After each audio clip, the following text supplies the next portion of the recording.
Este programa llega a ustedes gracias a Construfan, construcción, compromiso y eficiencia.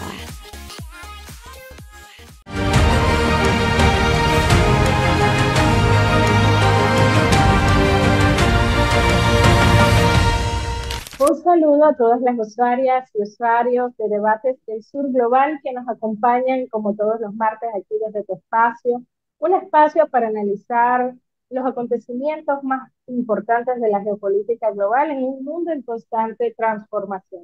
Muchísimas gracias a todos y todos los que hacen posible pues que lleguemos a ustedes en un programa de hoy que está dirigido a abordar un tema de actualidad muy importante.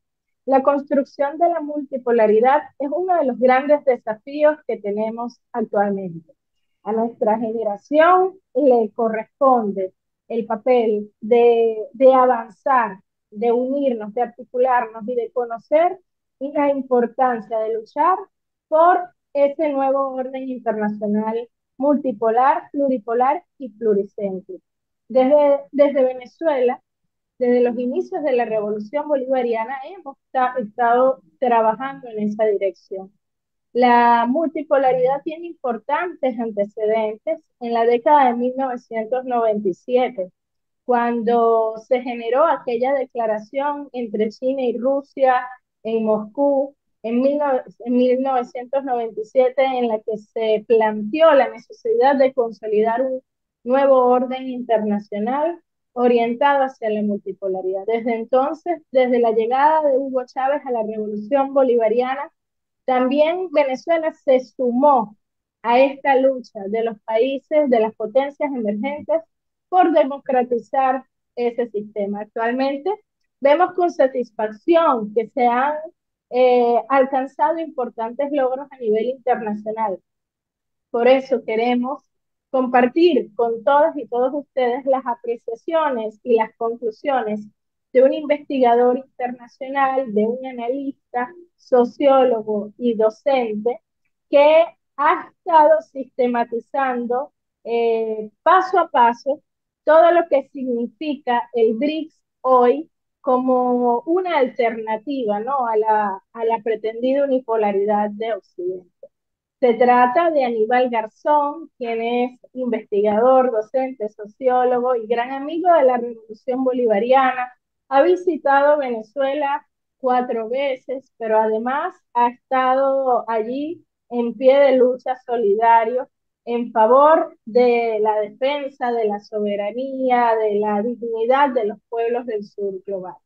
Para nosotros, Aníbal, bueno, es un gran placer tenerte nuevamente en Debates del Sur Global, poder contar con tus apreciaciones y también con todos los aportes que vienes haciendo para ayudar al mundo a entender mejor qué es la multipolaridad, qué es el BRICS y cuáles son los desafíos de esta importante alianza de potencias emergentes que traza, abre un camino y va creciendo, ¿no?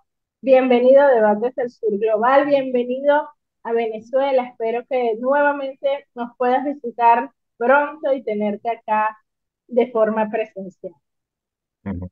Gracias, Daniela, por la invitación. Un abrazo fuerte a ti, a todo el pueblo de Venezuela. La verdad que ha sido un placer, ¿no? El poder estar allí, ¿no? A pie de calle, sobre todo por toda la desinformación que sufre Venezuela en los medios de comunicación del norte, ¿no? De Europa, en concreto de aquí del Estado español. Y bueno, pues es bueno, pues un aprendizaje, ¿no? Que nos llevamos siempre al día a día. Y bueno, como comentabas un poco, ¿no? Para hacer una pequeña introducción. El tema de los BRICS se desconoce muchísimo en el norte y entonces, bueno, pues el libro que he sacado de BRICS, la transición hacia un orden mundial alternativo, hecho de una manera pedagógica, porque muchas veces en el tema de la izquierda, ¿no? Y sobre todo aquí más en el norte, se basa mucho en una izquierda muy académica, donde hay que llegar es a las masas populares, llegar un poco pues a la clase trabajadora, el que sepa conocer los cambios mundiales y cómo eso refleja esos cambios en su vida cotidiana, ¿no? Y es de suma importancia, por lo tanto el libro pues está dedicado y sobre todo de un enfoque descolonizador, de un enfoque de América Latina, sobre todo por donde más la zona que conozco del sur global, dar a ver, ¿no? De esos cambios internacionales que se dan, porque no hay que olvidar que el orden mundial actualmente, ¿no? Que es el que se estableció justamente después de la Segunda Guerra Mundial. Un dato a tener en cuenta cuando se estableció ese orden mundial, donde el que salió menos herido fue Estados Unidos, el que más frente hizo y el que más fue, ¿no? Se celebró el 80 aniversario fue el pueblo soviético, con 25 millones, un país destrozado, también parte de Europa, y el que salió menos destrozado en esa guerra mundial fue Estados Unidos y por tanto implementó ese orden mundial. De ahí creó el Fondo Monetario Internacional, el Banco Mundial, el Consejo de Seguridad de la ONU, ¿no? Con derecho a veto, y vemos un poco pues un orden mundial donde había 50 países más o menos y hoy en día somos casi 200. Entonces tenemos muchísimos países del sur donde no se sienten identificados ni representados, países de África, de Asia, de América Latina, donde no tienen ese espacio. Por lo tanto, los BRICS, que iremos un poquito pues hablando en el programa, yo creo que hay que tener en cuenta que tiene como primer dato un enfoque temporal. Muchas veces enfocamos los BRICS, que fue creado en el 2009 por Brasil, Rusia, India y China, como bien dice el acrónimo. Posteriormente se añade Sudáfrica en el 2010. Hoy en día son 10 países miembros donde están Irán, Emiratos Árabes Unidos, Egipto, Etiopía y el último en sumar Indonesia. Argentina era un candidato, pero Milei, no con su postura, no vinculada con el Imperio norteamericano, dijo que no. Y Arabia Saudí es un país que está invitado para entrar como miembro, pero está de momento no ha confirmado. Ha habido algunas reuniones que está, pero no tiene todavía pues su entrada oficial, pero porque no ha confirmado ni el sí ni el no. Y ya sabemos que Arabia Saudí tiene unas muy buenas relaciones con Occidente, pero también mira esos cambios del mundo multipolar y ahora mismo son grandes clientes de Arabia Saudí, tanto China como Rusia. Y el último dato así que hay 9 países socios, que es el peldaño, que eso se habló en la cumbre de Rusia, que se hubo la última cumbre en octubre en Kazán, que es Bielorrusia, Cuba, Bolivia, Kazajistán, Malasia, Tailandia, Uganda, Uzbekistán y Nigeria. Son países que ahora mismo sería como los países socios, que es el siguiente, ya el último peldaño para entrar como miembro. ¿Qué sucede? Que son economías emergentes y algunos datos que iremos descifrando es que superan al G7. Son países que están viendo ahora mismo que ya el mundo no es Occidente, que Occidente son 1.000 millones y el mundo son 8.000, que son potencias que tienen petróleo, que tienen gas, que están mirando proyectos de desdolarización, que quieren entrar, ¿no? Y tener más protagonismo en ese mundo y sobre todo la importancia de, ahí viene el tema multipolar, de generar focos de que no solamente el centro del mundo sea Bruselas como capital europea y Washington, sino que también haya proyectos propios de integración regional, como CELAC, como ALBA, como UNASUR, ¿no? También la Unión Africana, en países asiáticos igual también como la conferencia de Shanghái, ver esos proyectos de cómo van generando. Y creo que los BRICS es una punta importante de que asemeja no solo a Estados miembros, sino que está creando que el poder ya de Occidente, de Estados Unidos, está en decadencia y los países del sur quieren también tener voz y sobre todo cooperar entre ellos. Y creo que los BRICS, esa alianza que ahora mismo lleva 15 años, tiene muchos proyectos, tiene pasos adelante, pasos atrás, es normal, es complejo, hay países muy diversos, pero sobre todo lo importante es que cada país entra y lo que decíamos, enfocado a la conferencia de Bandung, creada en el 55, ¿no? Por lo que era en ese momento llamado Tercer Mundo y es Día Sur Global, y en esa conferencia de Bandung, creado en la capital de Indonesia, crearon proyectos claros de que los países del sur tuviesen representación creando respeto mutuo, soberanía. Hoy los BRICS han conseguido otra vez establecer los principios de la conferencia de Bandung con ese modelo descolonizador que había y acaban teniendo eso, soberanía, respeto mutuo, no injerencia. Creo que hay que rescatar que los BRICS, todo y que nace en el 2009, tienen una línea temporal importante, teniendo la conferencia de Bandung de 1955 como eje principal del sur global. Y creo que hay que darle también ese enfoque histórico a esta estructura que lleva 15 años y tiene muchos avances y proyectos que supongo que iremos hablando hoy. Sí, sí, sobre todo porque también muchas personas piensan que los BRICS es una cosa de bien entrado el siglo XXI, ¿no? Y resulta que ya a finales de la década de los 90, o sea, finales del siglo XX, ya existían documentos que como antecedentes claros a lo que debía ser el BRICS. Y a inicios del 2000 se crea el RIC, es decir, la alianza Rusia, India y China, que lo que faltaba era Brasil, y Brasil salta luego, bueno, luego de adelantado el 2000, ¿no? A finales del 2000, cuando ya se crea formalmente la alianza BRICS con los acrónimos que conocemos.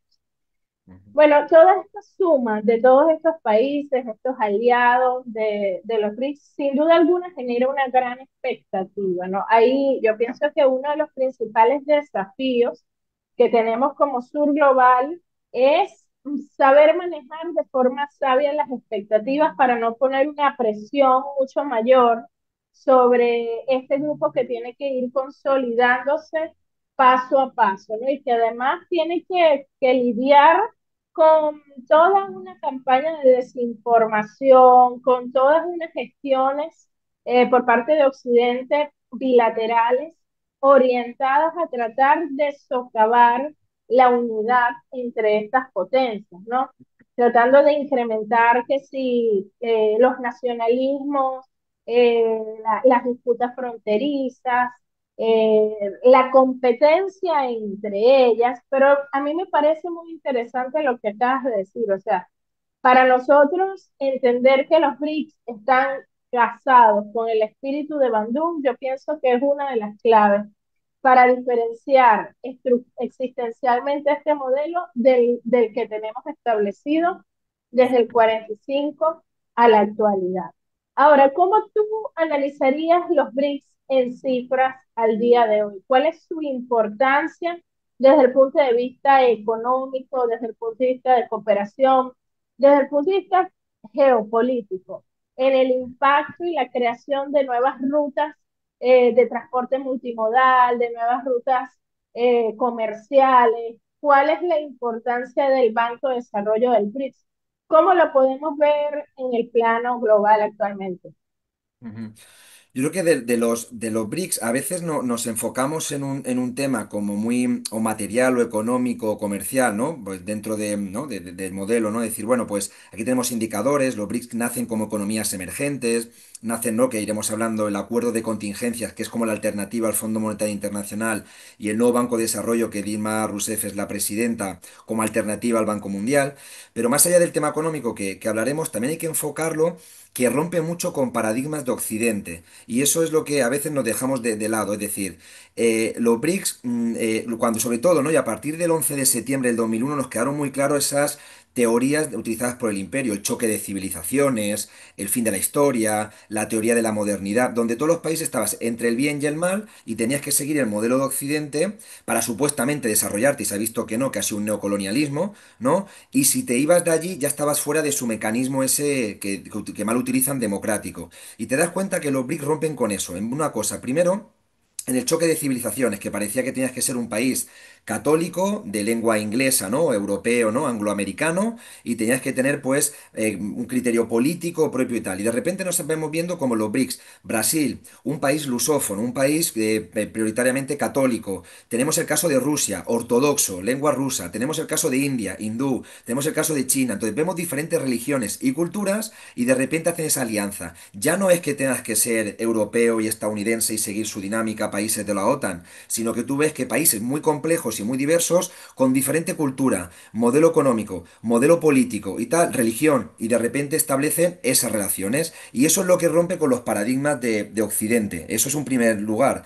Luego tenemos, son diferentes modelos, la teoría de la modernidad. No, tenemos que seguir el mismo modelo de Occidente. Y vemos a China, que hoy en día es superpotencia, donde ha seguido un modelo propio muy diferente al tema occidental y se ha hecho potencia mundial. Entonces tampoco tiene que seguir ese modelo. Entonces estamos viendo cómo rompe. Y el fin de la historia, ya sabemos de Fukuyama, una tesis totalmente caída, ¿no? Y eso lo dijo justamente ya Chávez, ¿no? Diciendo, es una tesis que ya no funciona y ya se rompió incluso con el levantamiento del ejército zapatista en 1994, pero ahí vemos todo lo que hay. Entonces, eso es lo primero que ideológicamente hay que poner sobre la mesa de que ya no es ese mundo que nos vendieron, que es un diferente, y por lo tanto, dentro de la multipolaridad encajan todas las piezas y ya no es tampoco un bloque a lo mejor como el modelo de socialismo real, si se llama así, del bloque soviético. Aquí entra mucha complejidad y Brasil tiene su realidad y Cuba, que es un país socio, ha entrado sin decirle a ningún país que tiene que cambiar de modelo. Cuba puede seguir con su modelo de socialismo y no hay ningún país, mientras que no puede entrar en la OEA Cuba o en la OCDE o en las implantaciones de Occidente porque tienes que seguir ese modelo. Y ahí queda claro cómo dentro de los BRICS es pragmático. Yo creo que tienen la alianza de que es una alianza muy pragmática, con sus complicaciones. sus intereses, sus complejidades, que eso es lo que intenta aprovechar el imperio norteamericano. No olvidemos que el imperio norteamericano, si analizamos el caso de los BRICS, tenemos la creación de la guerra de Ucrania, que viene en el 2014.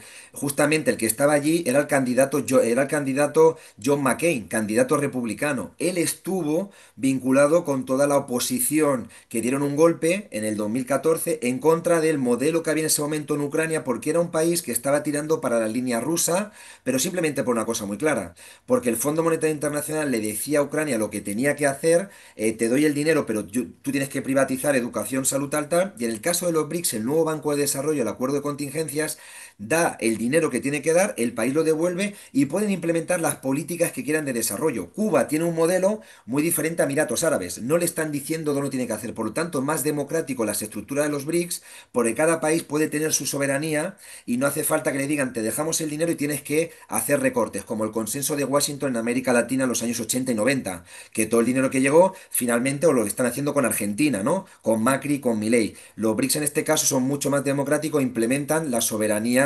de los estados. Esas son puntualizaciones que hay que tener claro de los cambios de que son más democráticos. En el acuerdo de contingencias, nuevo Banco de Desarrollo, ningún país tiene derecho a veto. El Fondo Monetario Internacional, el Banco Mundial, Estados Unidos veta. Y si Venezuela o Cuba quieren pedir un crédito, no les deja el imperio norteamericano. Entonces, hay que ver las estructuras. ¿Qué sucede con esto? Que claro, el otro día hablando con una persona en la calle, porque con el libro de los BRICS, pues diferentes conferencias, y aquí yo conozco un poco la opinión de la gente rápidamente y los medios que dicen y la desinformación. Es que los BRICS son países autoritarios. Esa es la desinformación que existe. Y tú te pones a ver las complejidades dentro de los BRICS y tienen mecanismos mucho más democráticos, transparentes, donde China tiene el mismo voto que Etiopía en las asambleas. Y eso no sucede muchas veces en las estructuras occidentales y queda claramente estructuras como la OTAN, como el Consejo. Creo que hay que analizarlo como El ese punto Consejo de de vista. Por Seguridad, ello, sí, dime. Sí, el sí, Daniel. Consejo de Seguridad de las Naciones Unidas, que es lo más antidemocrático que hay a nivel internacional al día de hoy. Exactamente, ahí hay países, por ejemplo, que India, Brasil, entran, luego cada uno país es verdad que entran los BRICS con unos intereses nacionales, por ejemplo, el caso de India y Brasil. India, Brasil, India por ser el país más poblado y Brasil es el país que más veces ha estado en el Consejo de Seguridad no permanente y busca un asiento porque un país latinoamericano, como al ser el más poblado, tenga presencia también, ¿no? Y vemos que en ese caso está boicoteado cuando hubo el Consejo creado, ¿no? En los años 40, después de la Segunda Guerra Mundial, y en ese momento no había los 200 estados. Los BRICS sí que dan paso a los nuevos estados que se han creado. África, Asia. Por eso hay muchos países que hoy en día venlo como alternativa de diferentes campos. Vuelvo a decir, los BRICS tengan un tema cultural. En la reunión del año pasado nos fijamos mucho en la cumbre de jefes de Estado que se reunieron, decían que Rusia estaba aislada y como bien comentas, había 30 y pico países en la cumbre, los socios, los miembros más invitados, por ejemplo, el presidente Maduro, ¿no? Que no era ni socio ni miembro del país, pero estaba invitado, o Turquía o Vietnam estaban en ese caso y eran 35. Eso como datos que comentabas es 5.000 millones de población. Representados en los BRICS hay 5.000 millones, más del 50%. Los BRICS, muchos de los países son miembros de la OPEP o de la OPEP más. Controlan el 40 y pico por ciento del petróleo como reserva. Si entrase Venezuela, más del 50%. Los BRICS tienen el PIB que superan al G7. O sea que hay indicadores macroeconómicos que por primera vez los países del sur global superan la estructura del G7 en el norte. Y entonces yacimientos de oro, de gas, petróleo. ¿Qué sucede? Que eso está llevando a que se genere una arquitectura financiera y económica propia como una moneda común. Porque una moneda es un papel y la moneda es un papel y hay confianza detrás cuando tú tienes materias primas. Y si analizamos los países BRICS, dices, claro, si yo con esta moneda puedo comprar petróleo, gas, oro en estos países, da confianza crear una moneda. Hay un debate y la arquitectura financiera no olvidemos que es algo complejo, como llevó también el caso del ALBA con la moneda de Sucre, es muy complejo. La Unión Europea tardó 50 años en crear una moneda propia, del año 55 al 2002, no es corto, entonces es complejo, pero el debate está creado ya, la desdolarización. Y ya no es una utopía. Ya es una posibilidad y los países empiezan a comercializar. Por eso las sanciones a Rusia, a China, a Irán, ya no funcionan porque los países comercializan con monedas propias, ya no hacen el método SWIFT, que es el método bancario financiero de Occidente contra los bancos, hacen el método BRICPay, y entonces las sanciones que hemos visto a Rusia han sido un efecto boomerang para Europa. Y Rusia, lo sabía Putin, de que ya tiene comercio en la India, en China, Pakistán, en África, en América Latina. Ya no todo es simplemente Alemania venderle su gas o su petróleo, y eso ha cambiado las estructuras. Pero ¿cuál es el problema? Que creo que Occidente, sobre todo Europa, está muy perdida juegan ese juego. Y el tema de los BRICS ni se hablan aquí, se habla mucho más en el sur, ni siquiera se sabe, y se lleva incluso a unas incoherencias que cuando Donald Trump dijo que España era miembro de los BRICS, aquí se generó una expectativa que son los BRICS que nadie desconocía en enero, fue eso cuando Donald Trump salió y decía que España era miembro y no lo es, y de repente había políticas de aquí del Partido Popular diciendo, bueno, algunos políticos sí que están en los BRICS y otros no. Y yo decía, esto no puede ser, es como que algunos sean de la OTAN, eso son políticas de Estado, no de partido. Entonces, ves cómo está muy perdida en esos cambios, ¿por qué? Por la mentalidad colonial que hay en el norte. Yo digo muchas veces en las conferencias que hago de que creo que somos los más perdidos en geopolítica y con esos datos, nuevo Banco de Desarrollo, BRICPay, pensamos que Rusia está aislada, pensamos que China perdida. ¿Qué lleva eso? A una política militarista de la OTAN y están diciendo que tenemos que tener el 5% de la OTAN ahora mismo. ¿Por qué? Porque lo que está haciendo Estados Unidos es generar conflictos en los países BRICS y así en resumen, genera el de Ucrania, que habíamos empezado como el 2014. El tema de Taiwán en China, que eso viene del pacto además AUKUS, un pacto militar de submarinos militares entre Australia, el Reino Unido y Estados Unidos enfocando a China. El conflicto contra Irán, que el tema de Israel con el genocidio en Palestina también mete el caso de Irán, donde hay una, no ahí, el tema que hubo el golpe en Siria, o sea, también se está dando con un país que es muy importante entre los BRICS. El golpe o el impeachment y todo aquello que se dio en Brasil también viene ahí. El caso contra Sudáfrica y sus reformas agrarias que Elon Musk hablaba. Estamos viendo cómo generan conflictos cercanos, fronterizos y tal, o el tema de India y Pakistán. ¿Por qué? Porque le interesa que tenga conflictos para intentar que los países tengan que preocuparse de su política interna y olvidarse de proyectos internacionales. Y eso es lo que utiliza el imperio norteamericano. Intentar en todo momento, además del bloqueo en Venezuela, que es un país Venezuela que le están mirando candidato, excepción ya sabemos por lo que pasó con el boicot de Lula, ¿no? Pero todos los países estaban de acuerdo en entrar Venezuela, a excepción de Lula, por su relación interna, ¿no? Y algunos pactos que tiene con bolsonaristas, ¿no? Y si está en libertad Lula, por algo también ahí, eso está claro, hay que analizar el caso de Brasil, pero vemos cómo pues están dando y los intereses. Y Donald Trump lo dijo claramente en su discurso de los primeros. Los BRICS, aduanas, porque sabe que hay un proceso de dolarización, mundo multipolar, estructuras culturales, deportivas, Rusia no está aislada, China es importante. Esos cambios que hay que darle mucha atención porque esto va a ser muy creciente cada vez, ¿no? Con sus pasos atrás y pasos adelante. Es complejo y cada vez hay más países. Pero creo que es una cosa estructural ahora mismo que combate es la unipolaridad y al imperio norteamericano. Y Estados Unidos está cada vez más nerviosa con este crecimiento que están teniendo los BRICS. Bueno, yo creo que tú en tu intervención has dicho varias cosas, ¿no? El tema de los desafíos, gran parte de los desafíos que tienen los BRICS y gran parte también de la estrategia del imperio norteamericano para dividirlos. Todo esto de enfóquense en sus pequeñas realidades nacionales o la típica estrategia imperial de divide y vencerás que le ha servido al transcurso de la historia. Lo vemos nosotros desde América Latina y el Caribe muy marcado, ¿no? Esa estrategia tiene un impacto muy fuerte en la realidad nuestroamericana, pero también hemos visto, pues, cómo periódicamente tratan de generar esos nuevos focos de conflicto entre potenciales miembros del BRICS y atacando directamente a miembros del BRICS. O sea, que ellos se vayan envolviendo en guerras, como tú lo acabas de explicar, el caso de la guerra en Ucrania, el caso del conflicto China-Pakistán, para desgastarlos y frenarlos en la velocidad y el avance que tienen hacia la consolidación de instituciones internacionales, de nuevas instituciones como el BRICS. Ahora, es interesante también ver dos cosas. Yo pienso que el BRICS es al día de hoy la instancia más pluripolar que existe desde el punto de vista internacional. Sobre todo nosotros en Venezuela entendemos que más allá de consolidar la multipolaridad, que para nosotros eso es una realidad, tenemos que avanzar hacia la consolidación de instituciones internacionales pluripolares, o sea, porque no se trata de tener múltiples polos de poder en el mundo, sino más bien de rescatar la forma, los elementos cualitativos diferentes de esos múltiples polos de poder, es decir, que sean cualitativamente, ideológicamente, culturalmente diferentes. No podemos replicar múltiples polos de poder bajo una cultura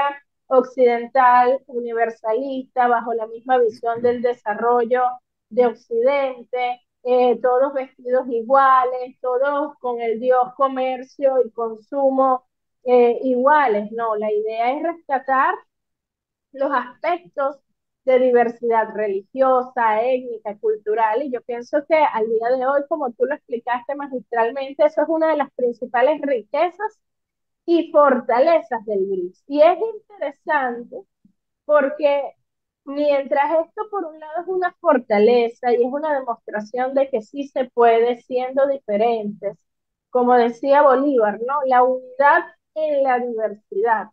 Eso se puede lograr cuando se tiene un espíritu común. Por otro lado, vemos que Estados Unidos y sus medios occidentales tratan de enfocar esta diversidad como una debilidad del globo. Ellos hablan de que, bueno, la heterogeneidad extrema del BRICS, la incorporación de nuevos miembros, algunas democracias, pero otros autoritarios, la diferencia de modelos económicos, industriales, la diferencia en los tamaños de las economías, hace que el BRICS sea cada vez más difícil de cohesionar y de organizarse y de avanzar. Pero, epa, aquí está la clave, ¿no? Precisamente aquí está la clave de por qué nosotros tenemos que defender el BRICS, fortalecer el BRICS, porque realmente el BRICS es una representación inclusiva de las distintas regiones y de las distintas culturas.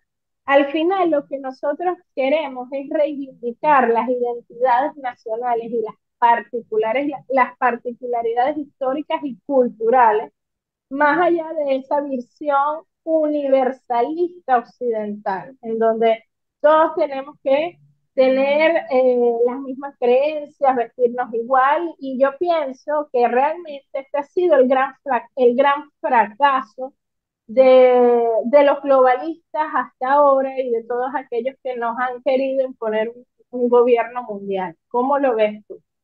Ujú. Sí, justamente como con lo que dices, ¿no? Yo creo que a veces nos enfocamos en como si fuese los BRICS una estructura, ¿no? Económica, no tiene un tratado de libre comercio y por lo tanto no es solamente eso, o parece que es una reunión de jefes de Estado y ya está. Cuando hubo el año pasado la presidencia de Rusia, hubo 200 reuniones. Ahí entra todo, entra un abanico, deportes, celebraron las Olimpiadas. Yo siempre pregunto, ¿no? ¿Sabéis que hubo los Juegos Olímpicos BRICS? Bueno, los Juegos BRICS fueron 5.000 deportistas, 90 y pico países. Por lo tanto, el aislamiento de Rusia en las Olimpiadas del COI, que yo le digo Comité Olímpico Occidental porque no es internacional, en Francia no le dejó aislado. Ahí entra tema cultural, entra tema universitarios, tema de mujeres, tema de empresarios, o sea que hay como un abanico, ministros, tema de agricultura, ¿no? Para llegar también a, pues son las mayores economías también de producción de alimentos, sobre todo Brasil, India y China. Entonces, ves hay un mecanismo y dices, ¿y esas 200 reuniones cómo nos enteramos? Y bien lo que comentas, que ahí entra lo pluri, ¿no? Concepto pluri de que empiezan a trabajar diferentes dinámicas. Y ahí viene el concepto que intento trabajar dentro de los BRIC, que es la descolonización, la decolonialidad,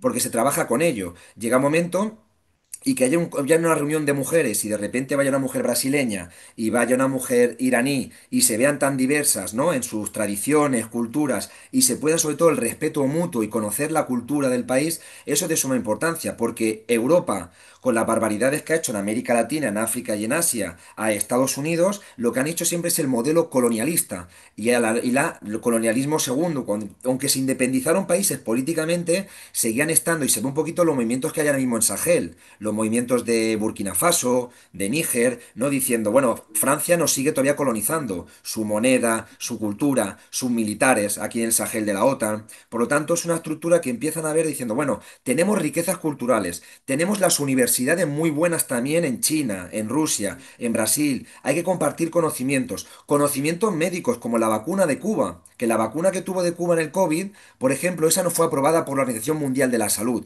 Todos esos organismos quedan como que son occidentales y lo que está haciendo los BRICS es con la cooperación sur-sur crear conocimientos, saberes. No es todo economía y el petróleo que tiene que estar ahí por el tema de la moneda y el comercio entre ellos, pero sobre todo los conocimientos. El tema del cine de India que es muy potente y no se conoce en muchos países occidentales, cómo llegar ahí. El tema de los conocimientos, la inteligencia artificial de China. ¿no? Que ahora mismo está haciendo competencia, además siendo gratis, competencia también de esa inteligencia y el monopolio controlado de inteligencia artificial, que es un efecto ahora mismo que conocemos de suma importancia y controla el monopolio Estados Unidos. Entonces, rompe con toda esa dinámica desde el sur. El sur global lo que está haciendo con su cooperación, sabiendo que los recursos ser soberanos. Y eso lo que está llevando sobre todo es un cambio, sobre todo de mentalidad. Creo que tener en cuenta que esa de colonialidad o descolonización es un proceso dentro de los BRICS, con sus complejidades cada país, con sus conflictos internos. Esto es muy sencillo, es una comunidad de vecinos, cada uno tiene su vivienda y puede pintar la habitación como quiera, pero luego los BRICS, sobre todo la complejidad, está llevando que ese respeto mutuo y esa diversidad está llevando a tener esa cohesión. Muy fácil. China e India son países que tienen su conflictividad, con el caso de Cachemira y tal, y siempre se está diciendo en todos los medios, no, eso no va a triunfar, además India tiene buenas relaciones con Occidente, India va a ser ahí, pero está teniendo que estar los BRICS. ¿Por qué? El ejemplo que siempre pregunto es, ¿por qué Bolsonaro, cuando estuvo de presidente de Brasil, salió de la CELAC Brasil, pero de los BRICS no salió? Se quedó ahí. Porque sabe que es una estructura que Brasil es de suma importancia por si quiere tenerlo del Consejo. Entonces llega un momento que los BRICS ya no es una izquierda o derecha, desde el modelo ese occidental, que eso viene de la Revolución Francesa. Los BRICS van más allá, es estar con Occidente o tener un proyecto propio. Y entonces dentro de los BRICS hay mucha gente que nacionalista, pero políticamente tira para una tendencia más conservadora, que apuesta por el proyecto porque sabe que eso le puede dar acento nacionalista dentro de su proyecto nacional. Y aquí tenemos el caso de Irán. Irán estamos teniendo, ¿no?, de que está haciendo una cooperación con Cuba, con Venezuela. Irán no es un país marxista, ya sabemos su tendencia histórica, pero en el tema de las relaciones internacionales sabe que los países del sur son los países con los que tiene que tener una cooperación. Y la cooperación de Venezuela con Irán es de suma importancia. Y tenemos esa imagen de Ahmadinejad con Chávez que rompía el mecanismo, y eso la mentalidad occidental y colonial no sabe leerlo. Y lo veo, ¿no? El estar viviendo en América Latina, creo que se tiene mucha más lectura de esos cambios pragmáticos y descolonizadores cuando la izquierda en Europa no sabe interpretarlo. Y no sabe interpretar las alianzas de Putin con Cuba, con Venezuela. Y claro que la oposición de Putin es el Partido Comunista, pero el Partido Comunista está dentro de los BRICS también, al igual que el partido de Putin, de Rusia Unida, porque es un proyecto nacional de cambiar en la esfera internacional, de decir que Estados Unidos y Europa no tienen que controlar el mundo, que el mundo ha cambiado, y creo que todo eso hay que analizar de una mirada, sobre todo por un desarrollo sostenible. ¿Qué es lo que lleva la alianza de, sobre todo hay un concepto que China la ha sabido trabajar muy bien y los BRICS lo utilizan, que es el win-win. Yo estuve trabajando en África, el win-win es ganemos los dos. Es una teoría de juegos y Occidente que ha hecho siempre es yo gano, me llevo tus recursos y yo me desarrollo y tú no. Esa es la colonización que ha llevado de hace 500 años. Iba allí los españoles a América Latina y se llevaban el oro, y el oro está en Madrid y en Barcelona, y haciendo esclavitud, como sabemos, ¿no?, mucha población afroamericana, ¿no?, que tiene pues esa historia detrás. ¿Qué hace China? China es yo necesito recursos, yo gano, pero tú también vas a ganar. Y hay muchos países africanos que confían en China, porque China no te hace una carretera para extraer materia prima, te hace siete. Yo lo viví en Angola, personalmente, en el 2009 trabajando allí, y veía que China generó la modernización de infraestructuras, de carreteras con Angola, cuando necesitaba también petróleo de Angola, pero le daba desarrollo al país. Y eso es de suma importancia porque es el win-win. Yo gano y tú ganas. Y además a China le interesa que los países desarrollen también para tener también consumidores de su producto, está claro. Pero sobre todo que sea un desarrollo. Y uno de los criterios que lleva ahí, que es un desafío, es el tema que se va a hablar mucho en la cumbre de Brasil, de los BRICS, que se van a hacer, si no me equivoco, el 7 y 8 de julio, la cumbre de jefes de Estado, ya digo, están haciendo reuniones. Además, hace poco se reunieron los ministros de Asuntos Exteriores. En esa cumbre, un proyecto claro que tienen los BRICS es el desarrollo sostenible. Los BRICS está apostando, y además Brasil, ¿no?, dentro del Amazonas y tal, y los chinos apuestan de ello, de un crecimiento también propio por el tema del cambio climático, de cómo llevarlo a cabo. Claro que está claro que quien tiene la deuda ecológica es Occidente, con su revolución industrial del siglo XIX, siglo XX, las 800 bases militares de Estados Unidos que también contaminan al día a día, todo eso lo tiene, pero están debatiendo de cómo generar un desarrollo sostenible, y eso es de suma importancia también de tenemos la materia prima, pero cómo llevar proyectos, y ahora mismo China está invirtiendo muy fuerte también con energías renovables en Cuba. Creo que esos proyectos va a ser un punto clave, que es hablar de cómo generar el desarrollo que están teniendo economías emergentes, pero apostar también pues por la sostenibilidad, que es importante, ¿no? Cada vez, ¿no? Porque eso es un tema ya internacional, y creo que ese debate, sobre todo Brasil, lo va a tocar bastante en la siguiente cumbre. Sí, buenísimo. También te quería preguntar sobre la desdolarización. ¿Qué expectativas hay? ¿Cuáles son los próximos pasos que se esperan del BRICS en el marco del proceso de desdolarización? Ujú. La desdolarización, hay que tener en cuenta que los BRICS en el 2010, perdón, en el 2009, cuando se fundan formalmente, aunque tiene ese campo histórico que hemos hablado, 2009, hacen 16 puntos. Por lo tanto, hay proyectos a medio, largo plazo, todo muy difuso, eran 16 puntos. En la cumbre de Kazán, la última de Rusia, de los jefes de Estado, había 134. Se puede conocer el programa en castellano, en español, no hay ningún problema. Y ahí hay cosas mucho más concretas, ya son políticas concretas. 134 acuerdos de todo un trabajo que se lleva de años. Uno de los puntos es, como bien comentas, el tema monetario. La desdolarización, se ha hablado de ello, se ha hablado incluso ya proyectos de crear una moneda propia, ¿no? Una moneda virtual primero. Se habló de la 5R, que es una moneda porque de los países fundadores de los BRICS, ¿no? Del acrónimo Brasil, Rusia, India, China y Sudáfrica, su moneda empieza por R, como reales, como rubios. Se creó la 5R, que además se regaló un billete modelo, lo regaló la Emiratos Árabes, si no me equivoco, a la diplomacia Rusia, le envió ese modelo. Entonces, está ahí. Lo que parecía una utopía, hoy ya se habla. Lo que pasa es que hay que ir pasos a pasos. Hay que tener en cuenta que hay realidades diferentes. Hay algunos países que se han desdolarizado más. El caso de Rusia, por las sanciones, se ha desdolarizado más. E Irán también. Pero hay países que dependen más del dólar. El caso de Brasil, el caso de India. Y China es un país que es el país que más reservas de dólares tiene. Por lo tanto, la desdolarización también le puede afectar en su economía. ¿Qué está pasando ahora? Que muchos países BRICS, y por eso ahora mismo estamos en el momento, un indicador es que estamos en el momento que el oro está más caro de la historia. Los bancos centrales están comprando oro y se están desdolarizando. No solo los países BRICS, también Polonia lo está haciendo, hay países, creo que Turquía también.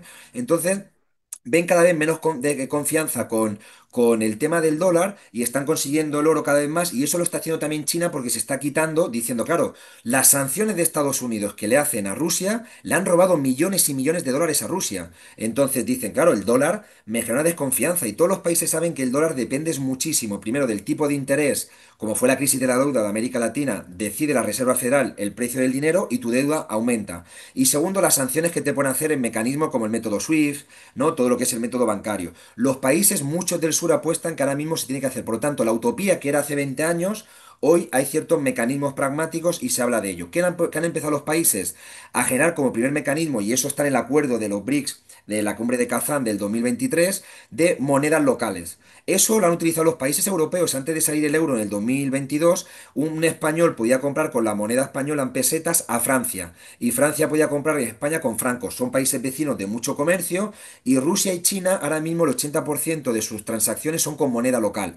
Por lo tanto hay un componente importante, ya no se utiliza el dólar. ¿Qué es lo que pasa? Que Donald Trump queda claro, ya no es una utopía, está nervioso. Por eso el tema de los aranceles, el tema de que quiere que se baje el precio con los aranceles, la Reserva Federal baje el tipo de interés y vuelva a tener inversiones y de momento la gente vuelva a confiar en el dólar. Y hay un dato importante que se hizo que la gente creo que no le dio importancia y creo que es muy importante. Recordemos que tras la Segunda Guerra Mundial, lo que era el cambio era convertibilidad oro-dólar. Eso se pierde en el 71 porque Francia lleva un barco de 150 millones de dólares, le tiene que dar a Estados Unidos el oro. De repente se pierde con la doctrina Nixon en el 71 con su mensaje televisivo. Ya no hay cambio de convertibilidad oro con dólar. ¿Qué pasa? Que se hace el tema del petróleo. Arabia Saudí, que es un socio de Estados Unidos, vende todo el petróleo en dólares y se crea el concepto de petrodólares. Eso fue en el 73 con la crisis del petróleo. En el 2023, 50 años después, se perdía ya ese convenio y Arabia Saudí no lo renovó. Vende sus dólares en yuans, en moneda china, ya no solamente. Por lo tanto, el dólar ya no es la única moneda internacional. Ahora mucha gente confía en yuans. Bolivia comercializa con yuans. Hasta Argentina tiene tema de yuans, que hablaba Milei que no, y Y lo tiene. Brasil también. Brasil Brasil también, hay también hizo un países. convenio con China para intercambiar en yuanes. Con 20 con yuanes, entonces ya hay como, y también con confianza de moneda local. Entonces, si el proyecto de desdolarización ya no es una utopía, hay mecanismos. Ahora, se tiene que crear una arquitectura financiera, está el nuevo Banco de Desarrollo que todavía utiliza algunos dólares, ¿no? En un porcentaje elevado, lo está quitando, el acuerdo de contingencias también. ¿Qué sucede? Que tú necesitas crear arquitecturas como hizo un poco el Banco del ALBA. Necesitas tener tu Banco Central o el Banco Europeo Central. Necesitas una arquitectura propia, cómo imprimir el billete, cómo generar confianza, y eso sería un paso cualitativo superior, pero de momento al menos ya resistencias hacia el dólar se están dando. Ya no es aquello de, bueno, no sabemos cómo ir, ya hay monedas locales, ya hay confianza propia, hay venta de dólares y compra de oro, por lo tanto se están dando mecanismos que creo que ya los siguientes pasos que se van a ir debatiendo es cómo crear una moneda propia, a lo mejor con mecanismos virtuales, hoy en día que hay posibilidades, moneda virtual propia, cómo crear ese mecanismo, pero el debate se está dando dentro de los BRICS, se está dando con diplomáticos que me han hablado de ello, algunos que conocen, dice, ese debate se está dando en universidades propio de cómo generarlo. Ya no es una utopía, sino que hay ideas de cómo hacerlo y por eso Estados Unidos y en especial Donald Trump está muy nervioso porque sabe que hay alternativas y creo que ahí son mecanismos que tenemos que estar muy atentos que se van a llevar a cabo. ¿Y cómo valoras la posición de Brasil en contra de Venezuela? ¿Consideras que es un asunto coyuntural o que esto puede permanecer mucho en el tiempo? ¿Hasta qué punto al mismo Brasil le conviene geopolíticamente seguirse oponiendo al ingreso de Venezuela a este bloque? ¿Cómo lo ves? ¿Es Ujú, posible que esto se repita también con otros actores en el futuro? No sé, ujú, porque pareciera, o desde nuestra perspectiva, ¿no? Esa oposición de Brasil al ingreso de Venezuela en el bloque no es solo un ataque a Venezuela, es un ataque al bloque como tal, porque realmente al bloque le conviene que la principal potencia en reservas petroleras del mundo pase también a formar parte de este bloque porque es una fortaleza económica, además de que es algo simbólico lo que Venezuela representa desde el punto de vista de la multipolaridad. O sea, cuando Venezuela y la revolución bolivariana llegan al poder, nuestro país extiende inmediatamente los brazos y abre las puertas de todo el continente para que China, para que Rusia, para que Irán puedan también establecer lazos. O sea, la llegada de la revolución bolivariana a Venezuela y ese salto cuántico que hace Venezuela estableciendo relaciones diplomáticas, políticas, comerciales de forma directa, sin, sin intermediación de Estados Unidos, con estas potencias emergentes, pulverizó la doctrina Monroe en su momento y abrió la puerta para que otros países de la región hicieran lo mismo y se sumaran, ¿no? Al nacimiento de ese horizonte multipolar. Entonces, desde el punto de vista económico y desde el punto de vista simbólico y político, o sea, digamos que hay suficientes motivos para que Venezuela forme parte del BRICS. ¿Hasta qué punto es para Brasil políticamente sostenible oponerse a este ingreso? ujú. Sí, yo creo que es un dato que he ido analizando y algunas charlas y viendo un poco de información y hablando con gente también de Brasil. Es verdad que los países BRICS tienen, podemos ver a decir un poco que a lo mejor podemos entenderlo ahora ya que empieza a ser un poco debilidad porque las decisiones son por consenso. Ahora hay 10 países miembros, por lo tanto cada vez más países es más complejo llegar a algunos acuerdos. Entonces a lo mejor haría falta una mayoría de 2 tercios en algunas decisiones. ¿Por qué pasó? Porque todos los países en la cumbre de Kazán, eran 9 en ese momento porque Indonesia entró después, 9 países, todos, 8 de ellos aceptaron la entrada de Venezuela, quien dijo que no fue Brasil. Entonces, un veto, un poquito como el Consejo de Seguridad de la ONU, un veto Estados Unidos veta o con el Fondo Monetario Internacional. Entonces, si hay 10 países, 9 candidatos a poder entrar y en total hay 40 países que quieren entrar, creo que las estructuras entonces de decisiones tienen que cambiar y eso lo tiene que ver los BRICS porque pasa eso. Rusia y China querían que entrase Venezuela y de repente Brasil. ¿Y por qué Brasil eso? Hay una retaíla de sucesos que habría que analizar. El primero. Brasil, también una debilidad que podemos ver en todos los BRICS, que los BRICS, ya digo, es un punto de cima de integraciones regionales que hay, ¿no? Y entonces Brasil era un poco de, bueno, lo que se hable de América Latina tengo que decir yo porque yo soy el país latinoamericano. En Asia tú. Entonces eso puede generar a veces rivalidades. Y no tiene que ser Brasil, por ser el país de América Latina, el que tenga que decidir, ¿no? Porque Rusia y China también son miembros de los BRICS, o Irán. Pero parece todavía que hay un poco de, en tu casa, vale, pues si tú decides no me meto tanto. Y eso hay que ver también de cómo puede ir cambiando las situaciones. Por lo tanto, Brasil dijo, bueno, como ese, yo decido y quién puede entrar y quién no. ¿Qué ha hecho también?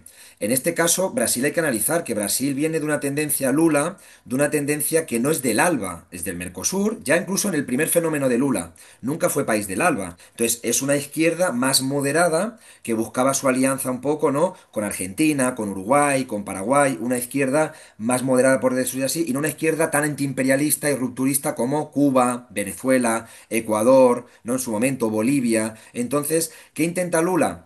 Que entren en los BRICS países que a lo mejor más cercanos. Le ha invitado un poco a México, las nuevas izquierdas, ¿no? Colombia, habló incluso con Chile, cuando hay una crítica a Boric de que de izquierda tiene poco, pero incluso habló ahora con Uruguay, siempre le ha interesado los países más moderados que estén bien con Washington. Y eso no es nuevo en Brasil ni en caso de Lula. Pero hay otro fenómeno, hay un primer Lula y un segundo Lula. Y aquí hablando con gente del PT. Yo creo que Brasil, el boicot de la entrada a Venezuela fue por tres casos. Primero, Lula le hicieron un lawfare, igual que a la presidenta, ¿no? El Banco Central también le hicieron a Dina Rousseff.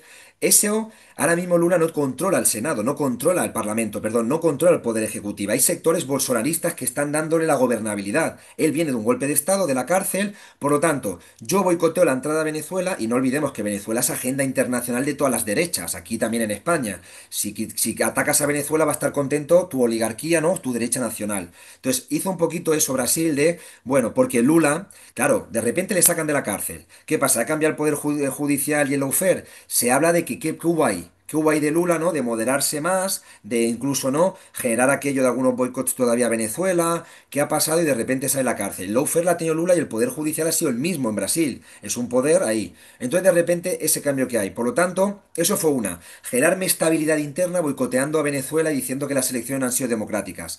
Dos, el tema de que si entra Venezuela y libra el bloqueo del Imperio Norteamericano con más de 1000 sanciones que hay ya y entra ya en los BRICS, ¿no? Y tal, tenemos el caso de PDVSA. Si PDVSA se fortalece siendo ahora mismo la principal potencia petrolera, eso puede afectar a Petrobras. Pero no vemos que Petrobras le interesa, en parte, que esté Venezuela, porque esto es como muy sencillo. Si en un pueblo hay dos panaderías y uno la boicotean, yo mi panadería, que soy competencia, vendo más. Y ahora mismo ha entrado en la OPEP más, Petrobras está vendiendo más petróleo a Europa y a muchos países, entonces le interesa que Venezuela está ahí porque es mi competencia regional. Y el tercer lugar, que conocéis mucho mejor que yo, que hay que analizarlo, es el tema del Esequibo. El Esequibo, ya sabemos hay un poco la postura un poco de Brasil, ¿no? De que también tiene un cierto interés, de que eso no va, ¿no? En lo que está demandando, ¿no? Históricamente Venezuela, porque ahí también hay intereses económicos de Petrobras. Entonces, lo mejor en realidad que es para Brasil, que Venezuela no entre en los BRICS, porque le puede generar una puerta muy abierta y puede ser una competencia para mí, además de mi liderazgo, porque queda claro que un liderazgo político de Venezuela contra el imperio norteamericano lo tiene ahí Nicolás Maduro. Entonces le interesa que esté todo ahí. Yo creo que es, y además hay gente, ya digo, que me confirmó un poquito esa posición, gente brasileña, de ese segundo Lula, por decirlo así, ¿por qué no le interesaba que esté Venezuela y en otros lados? Porque le molesta a la oligarquía de la derecha brasileña, que ahora tiene un pacto Lula con ellos y por lo tanto, tal, tal, tal, tal. Y creo que eso hay que analizar. Yo creo, y en definitiva, que tarde o temprano Venezuela va a entrar. Es el país con más petróleo del mundo, con las reservas, eso es un informe de la OPEP, va a entrar, además China y Rusia tienen buenas relaciones con ellos, Irán también, los países de los BRICS tienen muy buenas relaciones con Venezuela, incluso países que tienen intereses de Occidente como Turquía también tienen buenas relaciones,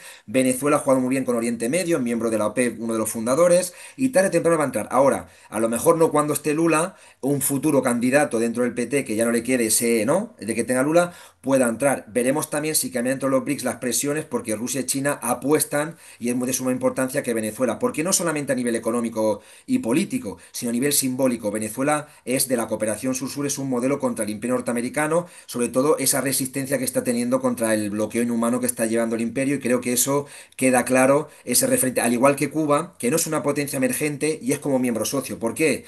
Porque Cuba es un símbolo, ¿no? Es un símbolo de la multipolaridad, de la soberanía de los pueblos, la cooperación, la medicina, la salud. Y Cuba, sin ser una potencia emergente, ha entrado dentro de los BRICS porque queda claro que también ese simbolismo está ahí, como al igual que Etiopía, que también es un simbolismo de la descolonización africana porque fue el único país que no fue colonizado por Europa. Creo que es de suma importancia, yo creo que tarde o temprano Venezuela va a entrar en los BRICS.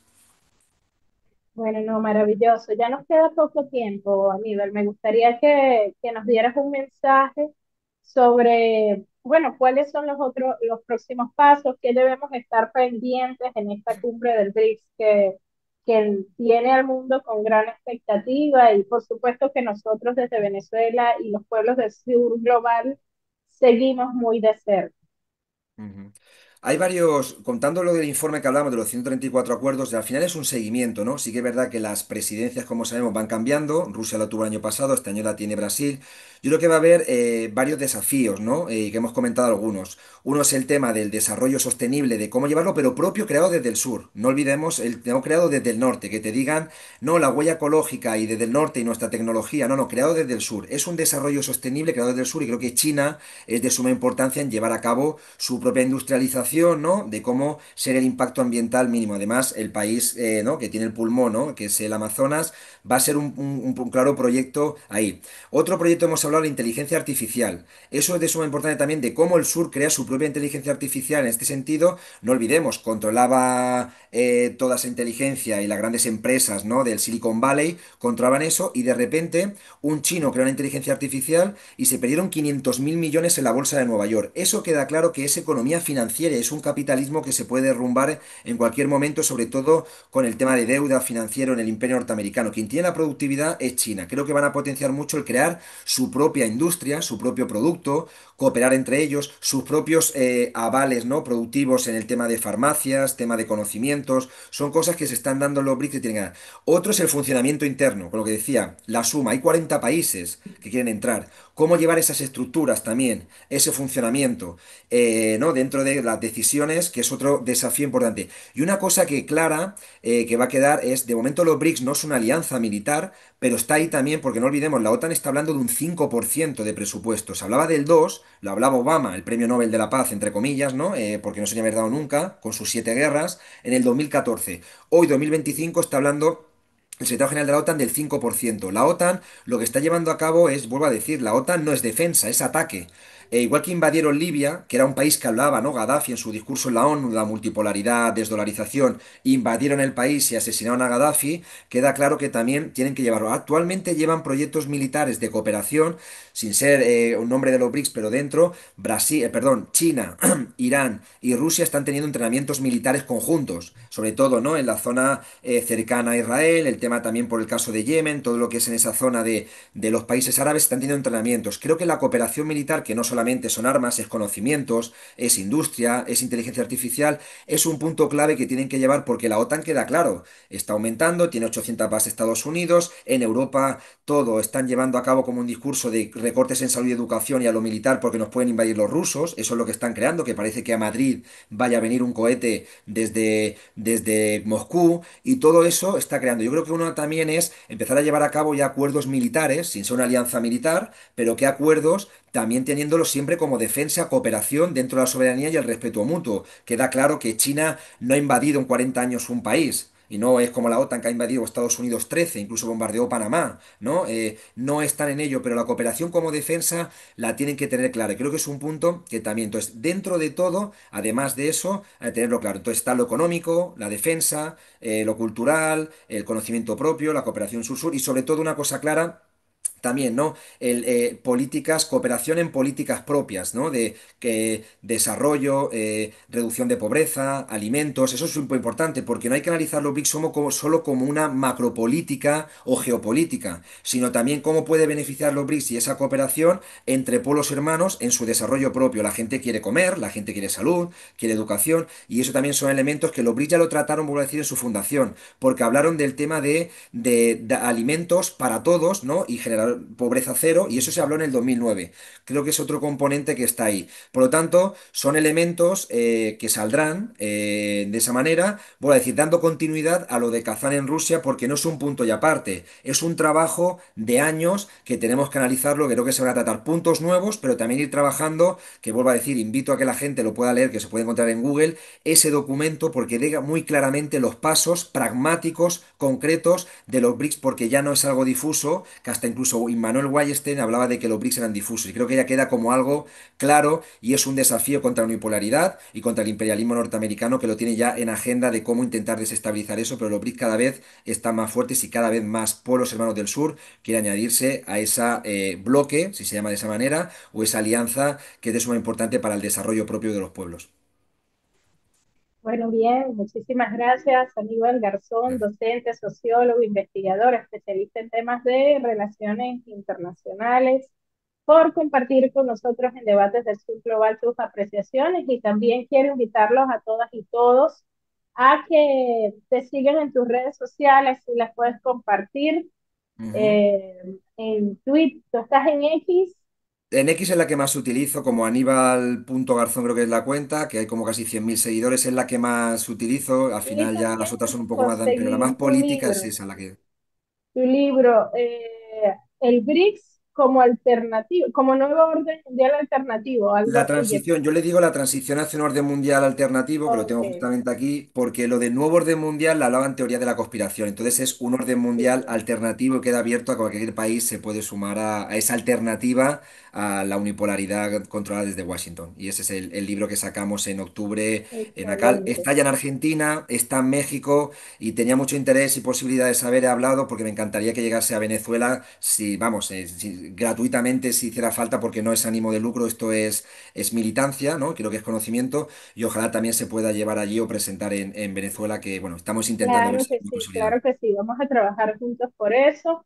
Queremos leerlo pronto y también difundirlo porque creemos que de la producción de conocimiento y de un mejor entendimiento de lo que representan estas instituciones, estas instancias, estas plataformas de cooperación emergentes del mundo pluripolar, es que nosotros podemos, como pueblos del sur global, estar mucho más organizados y mucho más unidos para defenderlas y fortalecerlas.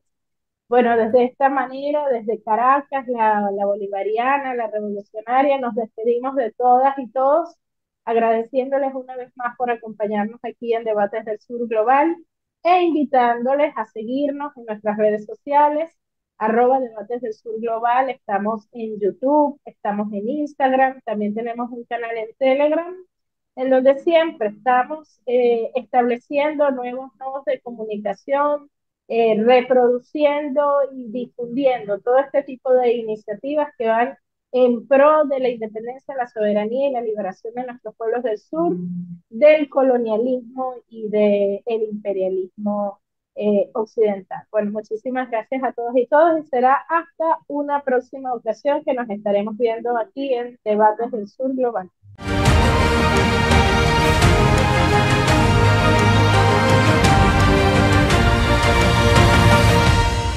Este programa llegó a ustedes gracias a Construfan, construcción, compromiso y eficiencia.